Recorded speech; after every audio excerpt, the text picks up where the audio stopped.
The manila envelope sat unopened on my kitchen counter for 3 days. I knew whatever was inside would change everything. That's what my gut kept screaming. My name is Palmer, and at 25, I thought I knew who I was. Turns out, I didn't know anything at all. Just open it already, Riley said, perched on my bar stool and nursing her third cup of coffee. The suspense is killing me, and it's not even my envelope. I traced my finger along the sealed edge. What if it's nothing?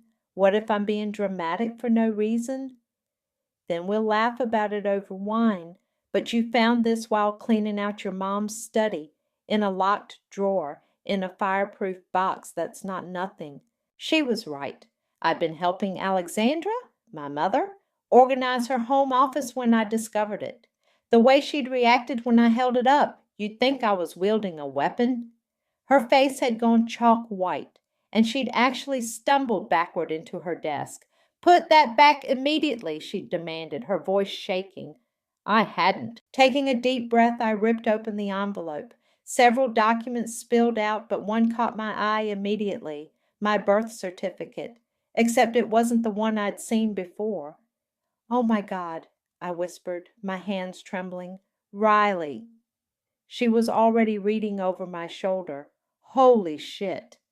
The name listed under Mother wasn't Alexandra Crawford. It was Scarlett McCormick. My phone rang, making us both jump. Alexandra's name flashed on the screen. Don't answer it, Riley warned. I answered it.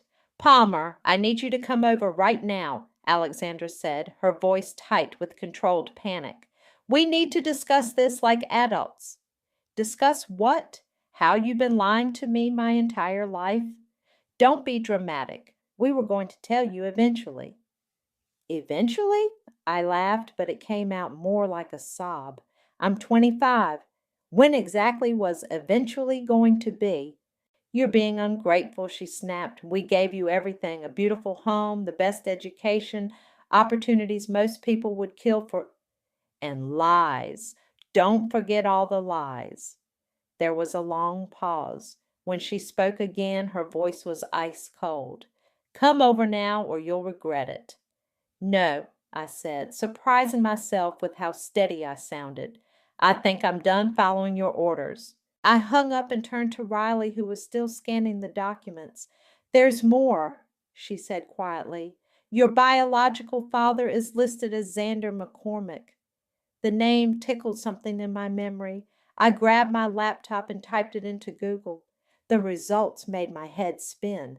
The McCormicks, Riley breathed. Palmer, they're basically royalty in the business world. Their company is worth billions. My phone buzzed again, this time with a text from Bradley, my adoptive father. Your mother is hysterical. Fix this now. Typical.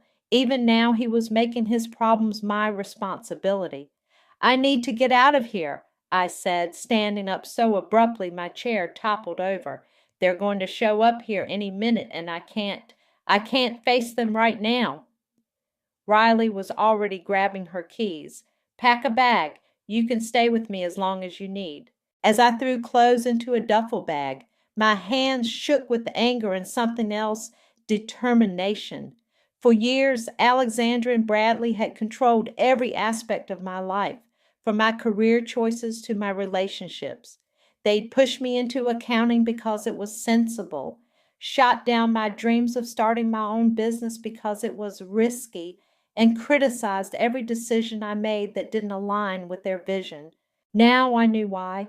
They'd been terrified I'd somehow find out the truth, that I'd realize I wasn't really theirs. Riley, I said, zipping up my bag, I need your help with something. Name it. I need to find my real parents. She grinned. I was hoping you'd say that, and you're in luck. I'm a journalist, remember? Finding people is literally my job. As we rushed down to her car, I caught a glimpse of Alexandra's Mercedes turning onto my street. My heart pounded, but I didn't hesitate. I slid into Riley's car and we pulled away just as Alexandra parked.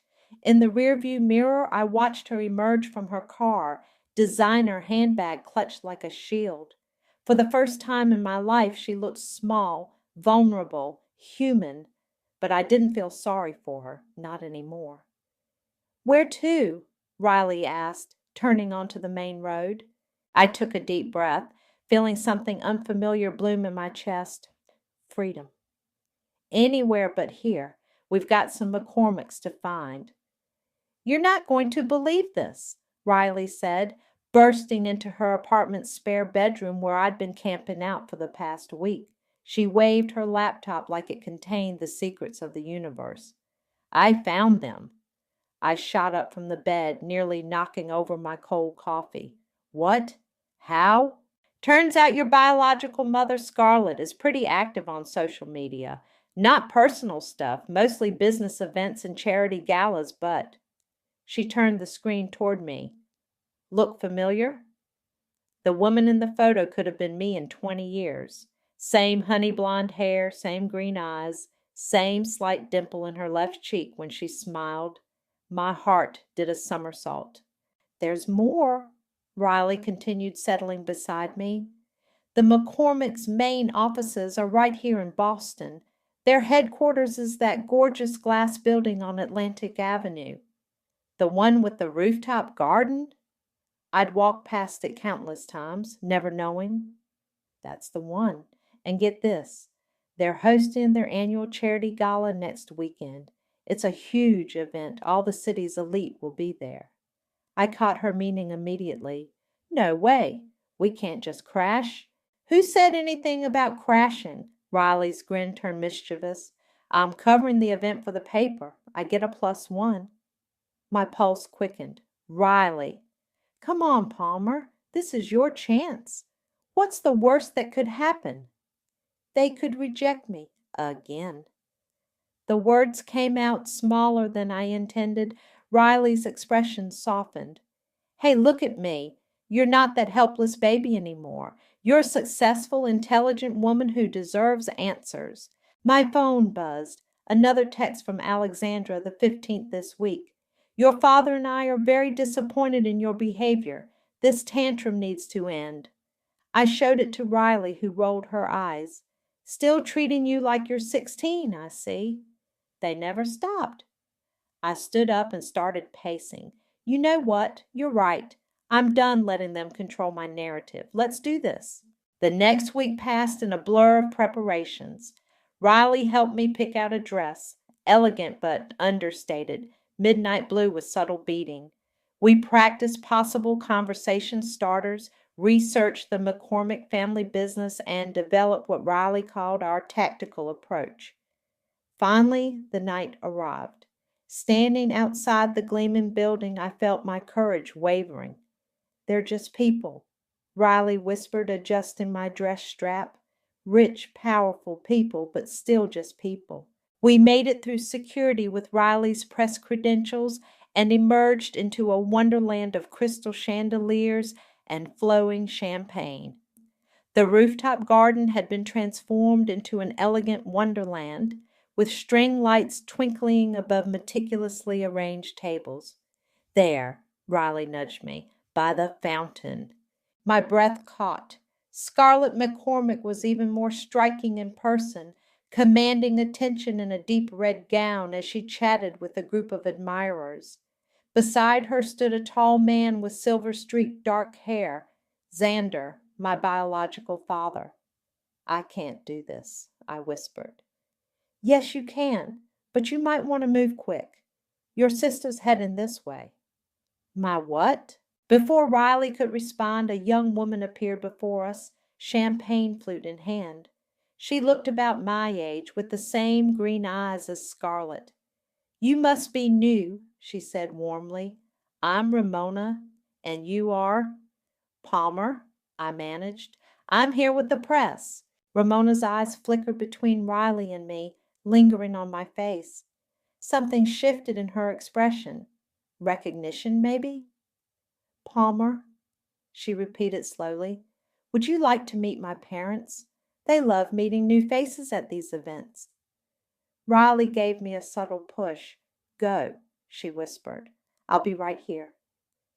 Following Ramona through the crowd, my heart threatened to burst from my chest. We approached the fountain, and Scarlett turned, her smile freezing as our eyes met.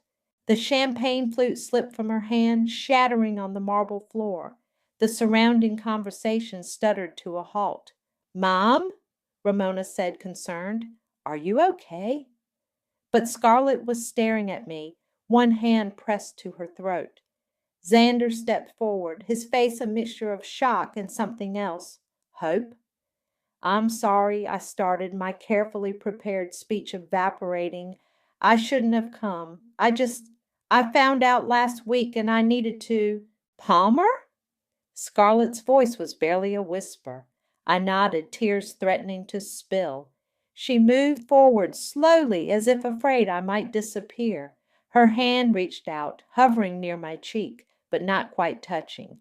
"My baby," she breathed, "you found us." Xander stepped closer, his expression intense. "How?" "It's a long story," I managed. "We have time," he said firmly. "All the time in the world." Ramona looked between us, realization dawning. "Oh, my God," she gasped. "You're my sister." As the truth rippled through the gathering crowd, my phone buzzed in my clutch. Alexandra, no doubt, with another demanding message.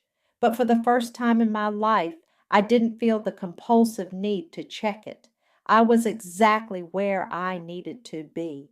"Tell me everything," Scarlett said, her hands wrapped around a steaming mug of tea. We'd moved to their private office suite, away from the prying eyes of the gala guests. The city lights twinkled through floor-to-ceiling windows, creating an almost dreamlike atmosphere. "I'm not sure where to start," I admitted. "The beginning is usually good," Ramona suggested, perched on the arm of my chair like she'd been my sister all along. "How did you find out?" "I told them about the envelope, about Alexandra's reaction, about running away." With each word, Scarlett's expression grew darker. "They were never supposed to keep it from you," she said finally. "That was part of the agreement." Xander, who had been quietly listening from his position by the window, turned sharply. "Agreement?" "It was an open adoption," Scarlett explained, her voice catching. "We were so young, barely older than Palmer is now. The company was just taking off. We were working 20-hour days." She looked at me pleadingly. "We thought we were doing the right thing. The Crawfords seemed perfect, stable, successful, promising to give you everything we couldn't at the time." "Including the truth," Xander added, his jaw tight. "They signed papers agreeing to tell you by your 18th birthday." A knock at the door interrupted us. A man about my age entered carrying a stack of folders. He stopped short when he saw me. "Sorry, I didn't realize you were in a meeting," he said, starting to back out. "No, come in, Finnegan," Xander called. "You should meet Palmer. She's our daughter." Finnegan's eyebrows shot up, but he recovered quickly, extending his hand. "Well, that explains the resemblance. Welcome to the family business." "Finn's our head of strategic development," Ramona explained, "and my personal pain in the ass." "Someone has to keep you in line," he shot back with an easy grin. "Speaking of business," Xander said, taking the folders from Finnegan, "what do you do, Palmer?"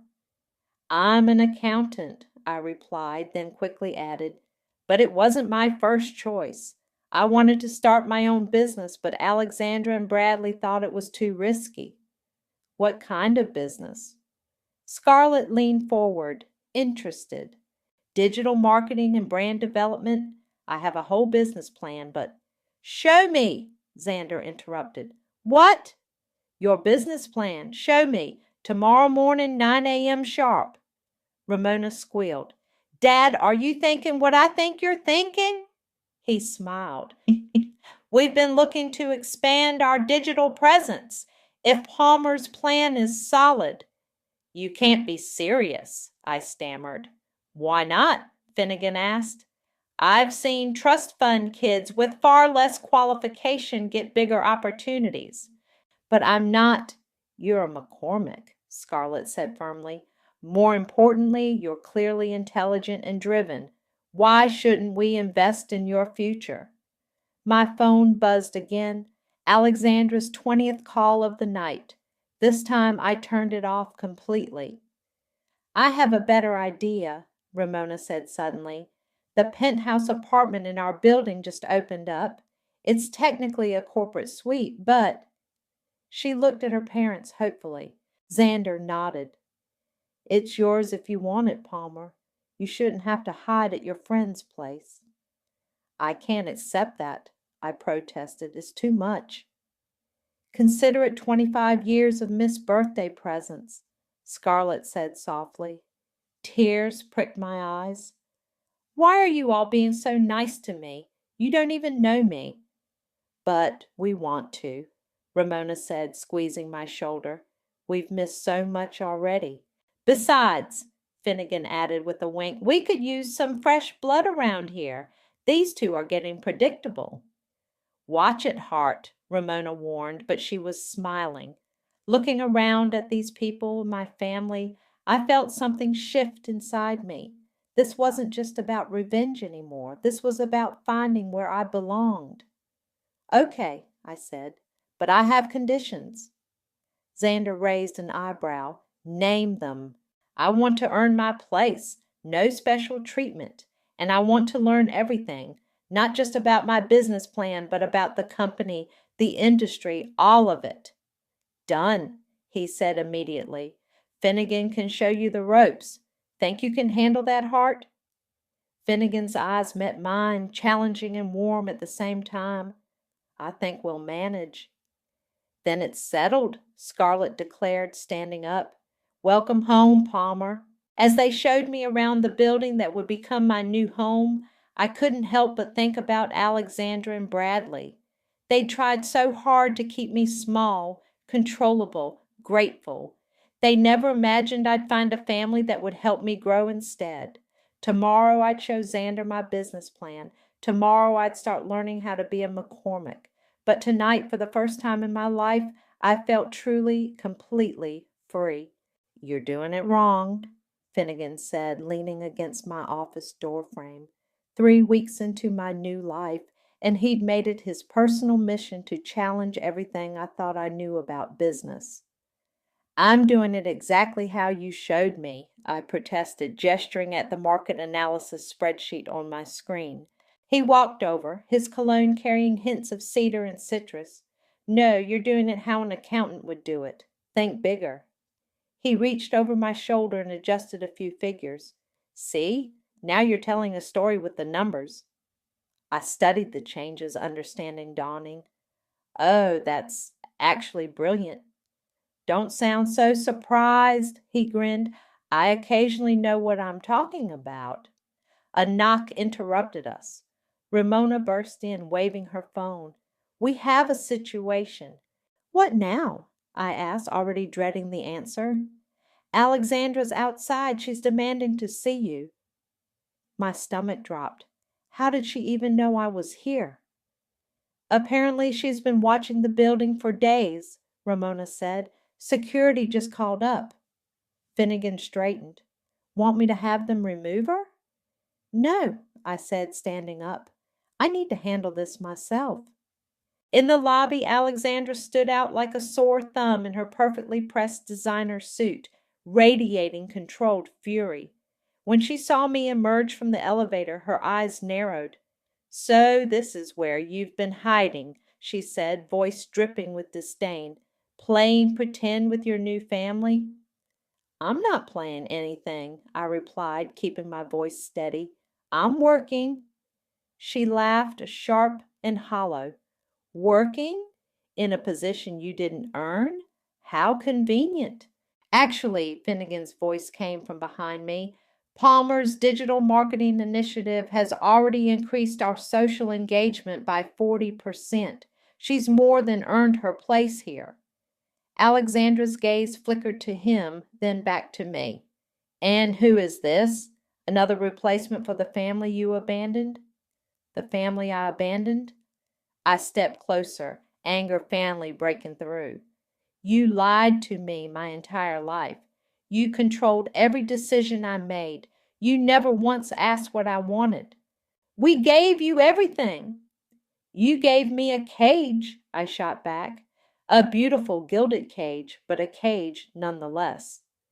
Your father is sick, she said abruptly, changing tactics. He's been asking for you.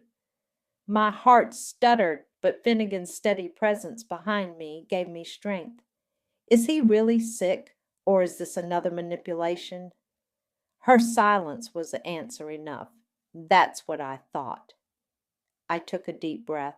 I have a meeting to prepare for. Please don't come here again. You ungrateful little... Ma'am, Finnegan interrupted smoothly.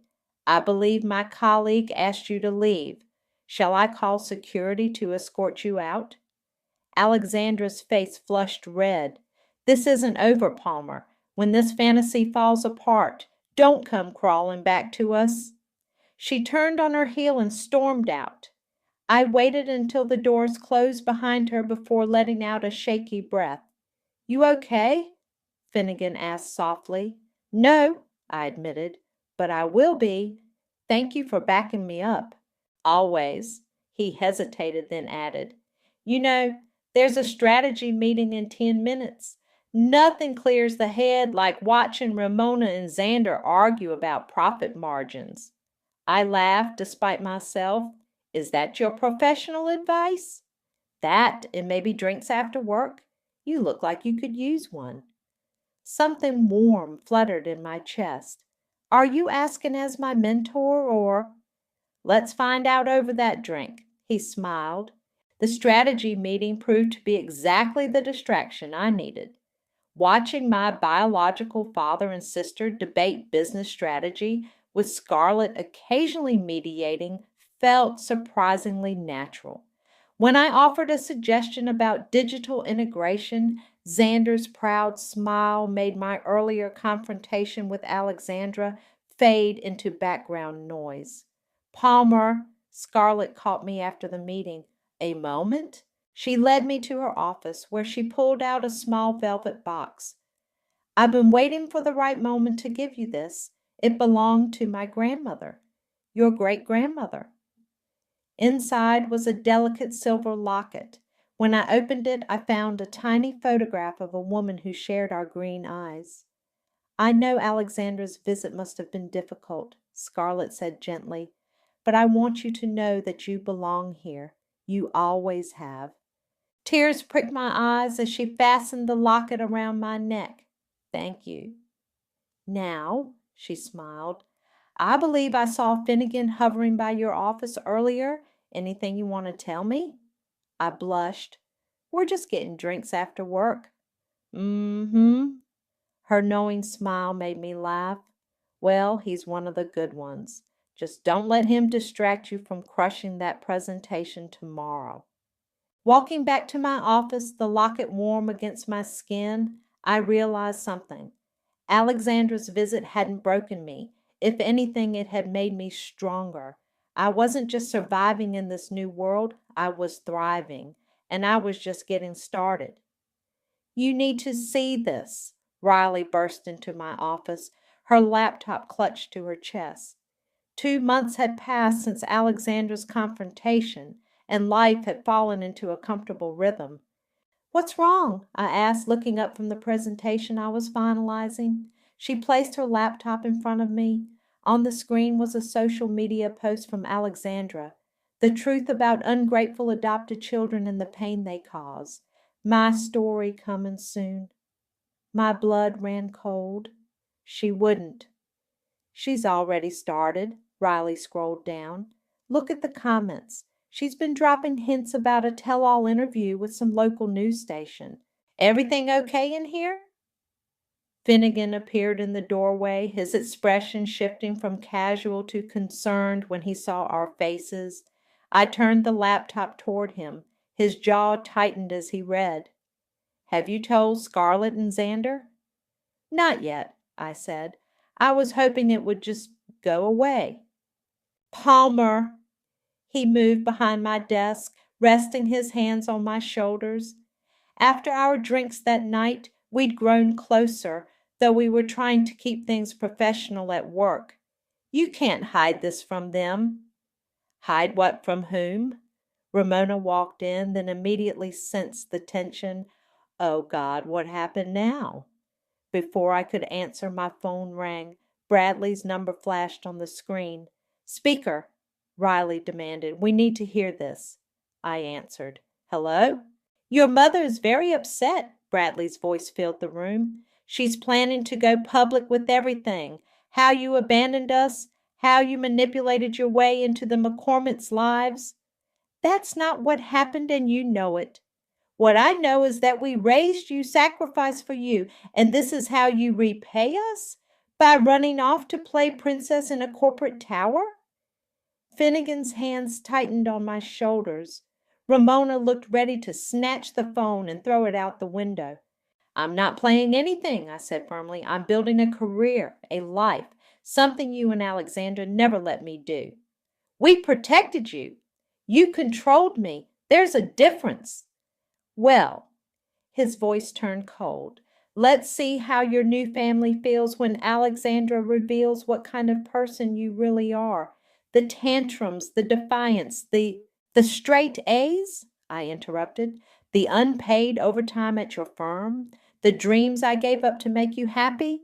Go ahead, tell everyone. I'm not ashamed of who I am. Silence filled the line. And Bradley? The next time Alexandra wants to threaten me, tell her to do it herself. I'm done being scared of you both. I hung up. The office remained quiet for a moment before Ramona let out a low whistle. That, she said, was badass. Riley was already typing on her laptop. I can get ahead of this. Write a counterpiece about toxic adoptive parents and emotional manipulation. I have contacts at major publications. No, I stood up. I have a better idea. I walked out of my office and straight to Xander's, my impromptu support team following behind. He looked up as we entered, a Scarlett already there reviewing contracts with him. I need to tell you something, I said, and explained the situation. When I finished, Scarlett looked ready to commit murder, but Xander just smiled. Perfect timing, he said. Perfect what? He pressed a button on his desk phone. Send her in. The door opened and a sharp-dressed woman entered carrying a tablet. Perfect timing indeed. I'm Julia from PR. We were just discussing the announcement. What announcement? I asked. Of your appointment as Director of Digital Innovation, Xander said casually. Unless you don't want the position? My jaw dropped. Are you serious? Your work these past months has been exceptional, he continued. The board approved it unanimously this morning. We were going to surprise you at dinner, but given the circumstances. This is even better, Julia interjected. A real rags to riches story. The lost daughter who earned her place through merit rather than nepotism. We can have this in every major business publication by tomorrow. Take that, Alexandra, Ramona muttered. I looked at Scarlett. You're okay with this? Honey, she stood and took my hands. We've been planning this for weeks. You've more than proved yourself. And, Finnegan added with a grin, it means you'll finally have an office with a view. So, Julia held up her tablet. Shall we begin the interview? Looking around at these people, my friend, my sister, my parents, and Finnegan, whatever we were becoming, I felt invincible. Alexandra could try to tear me down, but she'd only make me stronger. Yes, I said, squeezing Scarlett's hands. Let's show them who I really am. Rising Star, How Palmer McCormick is Revolutionizing Digital Marketing. I read aloud from the magazine cover, still unable to believe my eyes. The photo showed me standing between Scarlett and Xander in the rooftop garden, all of us smiling naturally at something Ramona had said off camera. The photos turned out amazing, Riley said, sprawled across my new office couch. The view of Boston Harbor sparkled behind her, But the article's even better. Want me to read your favorite part again? Please don't, I groaned, but I was smiling. Palmer McCormick's journey from adopted daughter to digital innovation director isn't just a story of family reunion, she quoted anyway. It's a testament to determination, talent, and the power of being true to oneself. A knock at the door interrupted her. Finnegan entered, carrying 2 coffee cups. I thought you might need this. The social media response is exploding. How bad is it? I asked, taking the offered coffee. Bad, he laughed. Palmer, you're trending. McCormick Rising is everywhere. People love your story. Riley held up her phone. Listen to these comments. Finally, someone speaking truth about toxic adoptive parents. This is what real success looks like. Can we talk about how her biological family actually made her prove herself instead of just handing her everything? Alexandra must be losing it, I mused. Oh, she is, Ramona announced, breezing in. Her interview just aired on local news. Well, see for yourself. She pulled up the video on my office's wall screen. Alexandra sat perfectly poised, but her eyes held a familiar cold fury. Of course they're painting her as some sort of corporate princess, she was saying. But where was this perfect family when she was sick with pneumonia at age 8? Where were they during her college graduation? Watching from afar, Scarlett's voice came from my office doorway. We all turned to see her standing there, looking both sad and determined. We were there for every major moment, Alexandra, in the back of crowds, hiding behind pillars.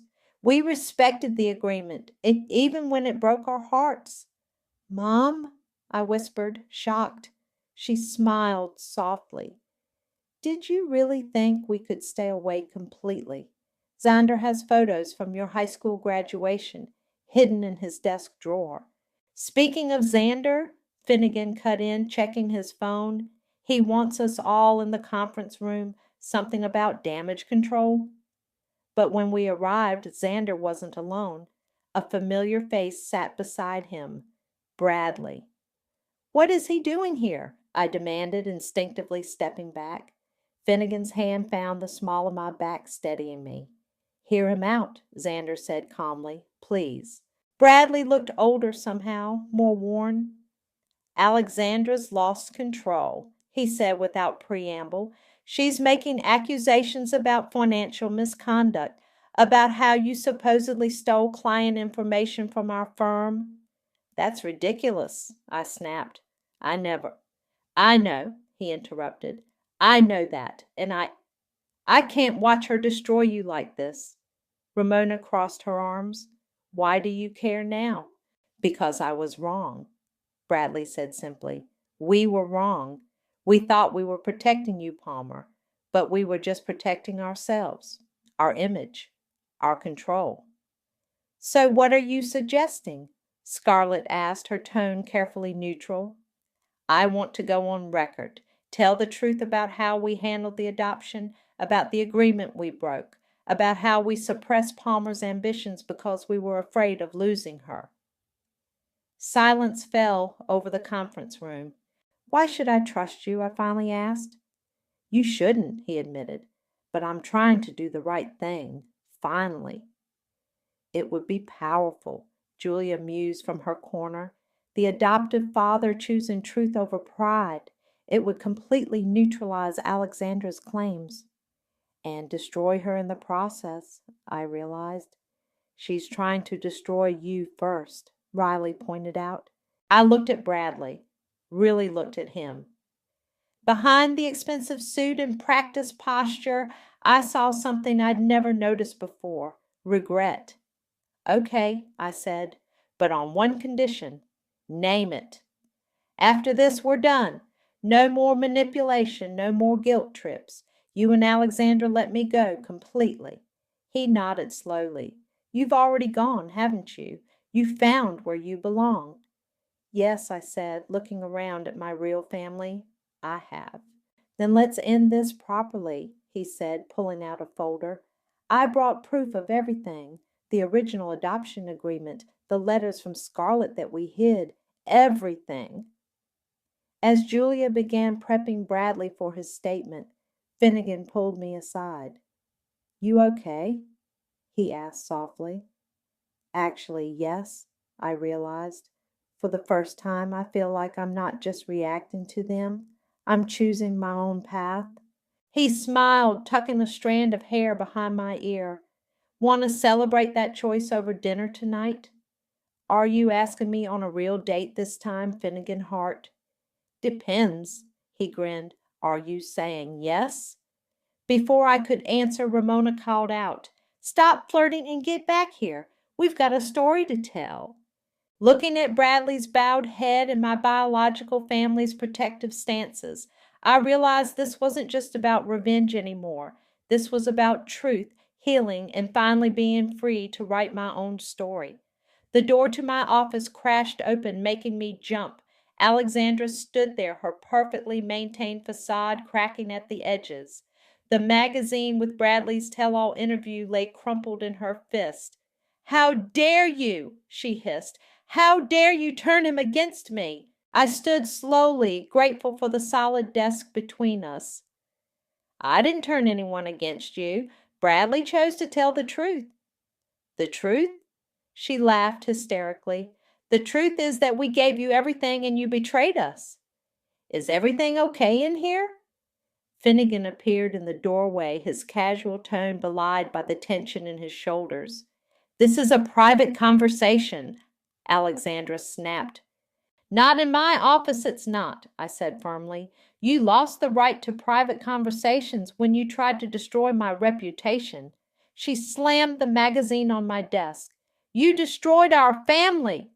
What family? I shot back. The one where you controlled my every move, where you hid letters from my biological parents, where you made me feel guilty for every independent thought. We protected you. You caged me. My voice rose. And now you're mad because I finally broke free. Security appeared behind Finnegan, but I waved them off. I needed to finish this. You want to know the real difference between you and Scarlett? I continued, walking around my desk. She lets me fail. She lets me learn. She lets me be me. She abandoned you. She gave me a chance at life, I corrected. You're the one who tried to bury me alive. Palmer? Scarlett's voice came from the doorway. She and Ramona had arrived, probably drawn by the commotion. Is everything all right? Alexandra whirled to face her. You think you've won? You think you can just swoop in after 25 years and play mother? No one's playing anything, Scarlett replied calmly. We're just being a family. We were her family first. You were my jailers, I interrupted, and I'm done being your prisoner. Alexandra's face contorted. After everything we sacrificed, stop. I held up my hand. Just stop. I've heard this speech my whole life about sacrifice, about gratitude, about obligation. But you know what? I don't owe you anything anymore. Listen to yourself, she sneered. A few months with these people and you think you're so important? Director of Digital Innovation? Please. You're still the same insecure little girl who needed us to make all her decisions. Finnegan stepped forward, but I caught his arm. No, I said quietly. She needs to hear this. I moved closer to Alexandra, noting how she actually stepped back. You're right about one thing, I said. I am the same person. I'm still driven, still ambitious, still full of dreams. The difference is now I'm allowed to pursue them. Now I'm surrounded by people who lift me up instead of tearing me down. We gave you everything, she whispered, but the words sounded hollow even to her. No, I shook my head. You gave me things. They gave me wings. Ramona snorted. That was cheesy as hell, sis. Her comment broke the tension. Even Scarlett cracked a smile. Alexandra looked around, seeing what I'd seen months ago. A real family supporting each other, laughing together, growing together. Bradley was right, she said finally, her voice small. We did this to ourselves, didn't we? Yes, I said simply. You did. She straightened her jacket, trying to gather her dignity. Well, I suppose there's nothing left to say. Actually, there is. I walked to my desk and pulled out an envelope. This is a letter I've been working on. It's everything I never said, everything I needed you to know.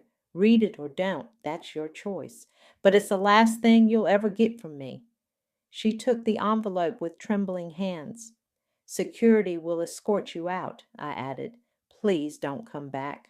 As the guards led her away, I felt the last chains of my old life falling away. Scarlett wrapped an arm around my shoulders. You okay, sweetheart? Better than okay, I smiled. I'm free. Good, Ramona grinned, because we have that merger meeting in 10 minutes and I need my sister Sharp. Speaking of Sharp, Finnegan added, how about that dinner tonight? I know a place with an amazing view of the harbor. Are you two finally making it official? Ramona squealed. Maybe, I smiled, catching Finnegan's eye. But first, we have a merger to nail. As we headed to the conference room, I caught my reflection in the window. I looked different, stronger, more confident, more myself. Alexandra was wrong. I hadn't changed who I was. I'd finally become who I was always meant to be, and I was just getting started. Ready for this? Finnegan squeezed my hand as we stood outside the children's home. The autumn breeze carried the sound of kids playing in the courtyard. I have to be, I said, clutching the donation check in my other hand. After the success of our digital marketing division, I convinced the board to support my new initiative, helping adopted children connect with their biological families, if they chose to. You don't have to share your story, he reminded me. The donation speaks for itself. No, I straightened my shoulders. These kids need to know they're not alone. Inside, a group of teenagers sat in a circle, their faces a mixture of boredom and curiosity. A familiar face stood among them, Bradley. He'd kept his word after the interview, maintaining his distance while working to make amends in his own way. Volunteering here was part of that. Palmer, he nodded, genuine warmth in his voice. I didn't know you were the guest speaker. That was the point, I smiled. How's Alexandra? Better. The therapy's helping. She asked about you. And? I told her you were thriving. She actually smiled. The program director called for attention, and I took my place at the front, looking at these kids, some defiant, some withdrawn, all carrying their own burdens. I saw myself. My adoptive parents thought love meant control, I began. They thought gratitude meant submission. They were wrong. The room grew quiet. But this isn't a story about bad adoptive parents. It's about finding your voice, your truth, your family, whatever that looks like for you. A girl in the back raised her hand. Did you hate them, your adoptive parents? No, I said honestly. I hated feeling trapped. There's a difference. What about your real parents? Another kid asked. All parents are real, I corrected gently. Biology doesn't determine love, actions do. Bradley shifted in his seat and I caught his eye. Sometimes, I continued, the people who hurt us can change. My adoptive father did. Sometimes they can't, and that's okay too. Your job isn't to fix them. Your job is to become who you're meant to be. And who are you meant to be? The first girl asked. The door opened and Ramona slipped in with Scarlett and Xander. They hadn't planned to come, but here they were, supporting me as always. I'm meant to be me, I said, a daughter to 4 parents, a sister, a businesswoman, a partner. I smiled at Finnegan. I'm meant to be someone who helps others find their path. After the presentation, while the kids enjoyed the catered lunch we'd brought, Bradley approached me. That letter you gave Alexandra, he said. She reads it every day. Really? He nodded. She's starting to understand. It's slow, but it's something. Good, I said, and meant it. Oh, that reminds me. I pulled an envelope from my bag. An invitation to my wedding. No pressure to attend, but I'd be honored, he said quickly, if you're sure. I am. I glanced at Finnegan, who was teaching some kids a magic trick with business cards. The past is part of who I am. I'm not running from it anymore. Scarlett appeared beside me, wrapping an arm around my waist. The director wants to make this a monthly program. Think you can handle that? With my family behind me, I can handle anything. Speaking of family, Ramona interrupted, phone in hand. Riley's article about today just went live. McCormick Digital Innovation Director launches groundbreaking adoption support initiative. That's not the important part, Xander said, joining us. The important part is the stock jump after the announcement. Your program idea is already paying dividends. Always the businessman, Scarlett teased. Always the father, he corrected, squeezing my shoulder. Looking around the room, at Bradley finding his redemption, at my biological family's unwavering support, at my fiancé making kids laugh, I felt the last piece of my heart settle into place. You know, I said, when I first found out I was adopted, I thought it was the end of my world, but it was really the beginning. And what a beginning it was, Finnegan said, returning to my side. A young boy tugged at my sleeve. Miss Palmer, can you help me find my birth mom too? We can try, I said, kneeling to his level. But first, let me tell you something important. Your story is just beginning, and you get to help write it. As I looked into his hopeful eyes, I saw my own journey reflected back. The pain, the growth, the triumph, it had all led me here, to this moment of giving back. This wasn't an ending. Like I told the boy, it was just another beginning. And this time, I was ready to help others write their stories too. After all, that's what family does.